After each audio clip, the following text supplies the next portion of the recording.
What's up, everyone? It's Dave, and we're back with our next reading of the New Testament. For those of you who've been following along, you know that we have hit the book of Hebrews, and we're at chapter 4 today. Now, we'll be reading out of my New King James Version, and let's see what topics we're going to cover today. So, the promise of rest. The word discovers our condition and our compassionate high priest. Remember, again, I said that the high priest, being Jesus, is kind of our focus for the first good bit of Hebrews. Let's see here. If I see some little notes, I'll try and call those out to you as well. Mostly just other scriptures that you can reference or where it's being referenced from.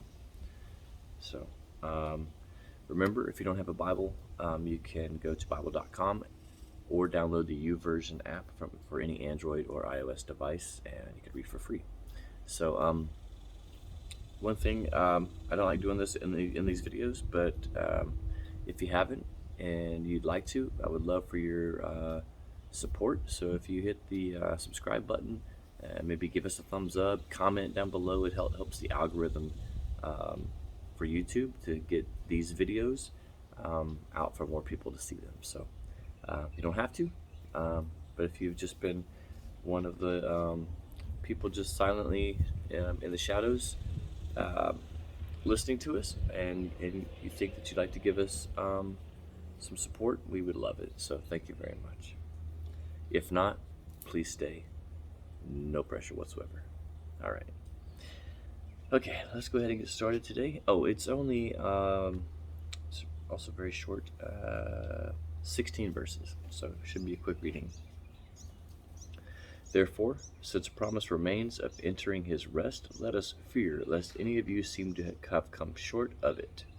For indeed the gospel was preached to us as well as to them, but the word which they heard did not profit them, not being mixed with faith in those who heard it. For those who had believed do enter that rest, as he has said, So I swore in my wrath, they shall not enter my rest. That's from chapter 3, verse 11, and then Psalms 95:11. Although the works were finished from the foundations of the world, for he has spoken in a certain place of the seventh day in this way, and God rested on the seventh day from all his works, and again in this place, they shall not enter my rest. 2 Samuel 7:14. Since therefore it remains that some must enter it, and those to whom it was first preached did not enter because of disobedience, again, O Israel, again, he designates a certain day, saying to David, Today, after such a long time, as it has been said. And chapter 3, verse 19, Job 7, verse 17, Psalms 8:4. Today, if you will hear his voice, do not harden your hearts. For if Joshua had given them rest, then he would not afterward have spoken of another day. There remains therefore rest for the people of God. For he who has entered his rest has himself also ceased from his work as God did from his. Let us therefore be diligent to enter that rest, lest anyone fall according to the same example of disobedience. For the word of God is living and powerful, and sharper than any two-edged sword, piercing even to the division of soul and spirit, and of joints and marrow, and is discerning of thoughts and the intents of the heart.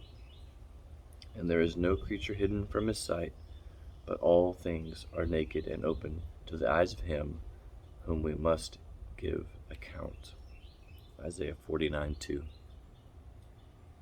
Seeing then that we have a great high priest who has passed through the heavens, Jesus, the Son of God, let us hold fast our confession.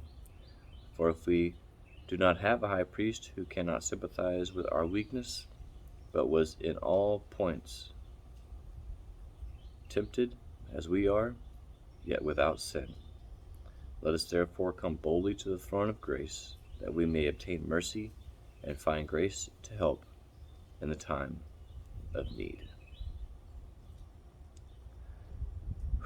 Just remember, Jesus came to earth, became a man, experienced the same things that you and I experience. The world hasn't changed that much. It's just evolved.